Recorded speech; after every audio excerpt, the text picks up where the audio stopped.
Hello അസ്സാം വലൈക്കും. ഇതാണ് നമ്മളുടെ മട്ടൻ സുർബിയാൻ. ഇത് കുറേ മുന്നേ ഞാൻ ഇവിടെ പേജിൽ ഷെയർ ചെയ്തിട്ടില്ല.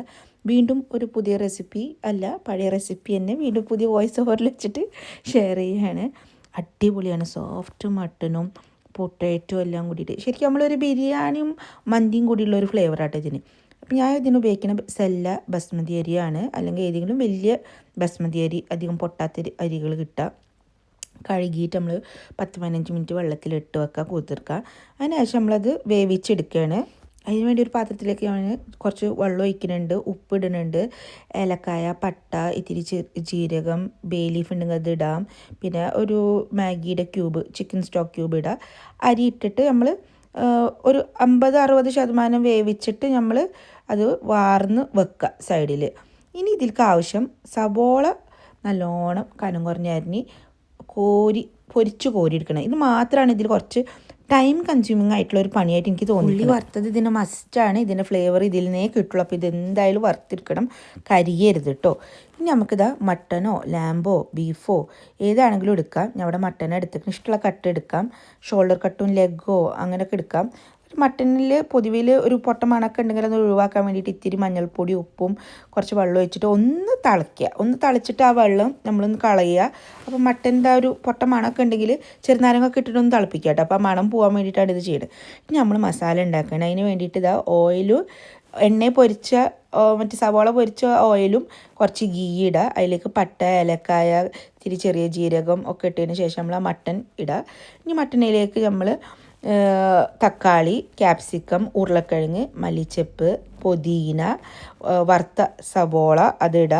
പിന്നെ ഇഞ്ചി വെളുത്തുള്ളി പേസ്റ്റ്, പച്ചമുളക് ആവശ്യത്തിന് എരിവിന്. ഇനി നമുക്ക് മസാലപ്പൊടികളൊക്കെ ഇടാൻ ചിക്കൻ സ്റ്റോക്ക് ക്യൂബ് ഉണ്ട്. പിന്നെ മസാലപ്പൊടികളായിട്ടും മഞ്ഞൾപ്പൊടി, മുളക് പൊടി, മല്ലിപ്പൊടി, അറബിക് മസാലപ്പൊടി അത് ഏതെങ്കിലും ഉണ്ടെങ്കിൽ ഇടുക.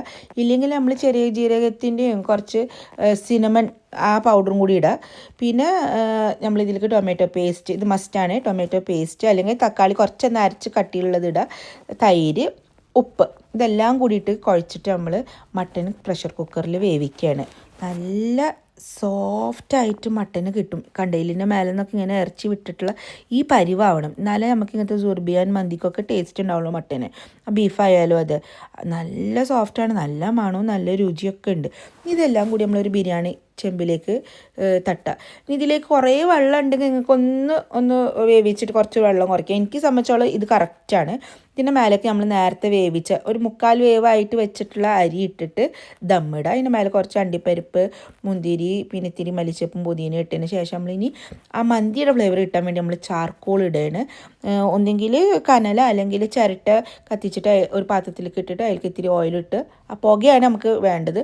ഇതിന് ശേഷം ഒരു 20 മിനിറ്റ് ചെറിയ തീയിൽ ദമ്മിടുക. ദമ്മിട്ടിൻ്റെ മുന്നേ മേലെ പച്ചമുളക് കൂട്ടുക കേട്ടോ ദമ്മിടുമ്പോൾ. അങ്ങനെ 20 മിനിറ്റ് ശേഷം നമ്മൾ അടിപൊളി റൈസും മട്ടനൊക്കെ ബസ്മതി അരി ആയതുകൊണ്ട് വിട്ട് നിൽക്കണുണ്ട്. ഒന്നും ഓവറായിട്ട് അളിപിളിയായിട്ടില്ല. എന്നാൽ മസാല എല്ലാം സോഫ്റ്റും ആയിട്ടുണ്ട്. അതിൽ ഓവർ വെള്ളവും ഇല്ല, മസാലയുണ്ട്, നല്ല ടേസ്റ്റായിട്ട്. ഇത് നിങ്ങൾ എന്തായാലും ട്രൈ ചെയ്യണം. ഒരുപാട് ഫോളോവേഴ്സ് ഇത് കഴിഞ്ഞ 5 കൊല്ലം മുന്നേ ഷെയർ ചെയ്ത റെസിപ്പി അങ്ങനെ ട്രൈ ചെയ്തിട്ട് എല്ലാവർക്കും ഇഷ്ടമായിട്ട് ഭയങ്കര അഭിപ്രായം കിട്ടിയിട്ടുള്ള റെസിപ്പി. അപ്പോൾ എന്തായാലും ട്രൈ ചെയ്യുക. ഇതിന് മറ്റേ മന്തിയുടെ ചട്നി വേണം. അതിനുവേണ്ടി തക്കാളി, വെളുത്തുള്ളി, പച്ചമുളക്, മുളക് പൊടി, ഇത്തിരി പട്ടട കഷ്ണം, ഉപ്പ്, പിന്നെ മല്ലിച്ചപ്പ്, പുതിന എല്ലാം കൂടി ഒന്ന് അരയ്ക്കുക. അങ്ങനെ നമ്മൾ തക്കാളി ചട്നിയും റൈസും റെഡിയാണ്. റെസിപ്പിയുടെ ഡീറ്റെയിൽഡ് ഇൻഗ്രീഡിയൻസ് ഒക്കെ താഴെ ക്യാപ്ഷനിൽ ഡിസ്ക്രിപ്ഷനിൽ കൊടുത്തിട്ടുണ്ട്. നിങ്ങളത് കാണുക, അത് വെച്ചിട്ട് ഉണ്ടാക്കുക. എന്നിട്ട് നിങ്ങളുടെ അഭിപ്രായങ്ങളും നിർദ്ദേശങ്ങളൊക്കെ നിങ്ങൾ പറയണം കേട്ടോ. ശരി, എന്നാൽ ലൈക്ക് ചെയ്യാനും കമൻറ്റ് ചെയ്യാനൊന്നും മറക്കല്ലേ കേട്ടോ. എന്തായാലും എൻജോയ് ചെയ്യുക റെസിപ്പി ഉണ്ടാക്കിയിട്ട്. Thank you for watching.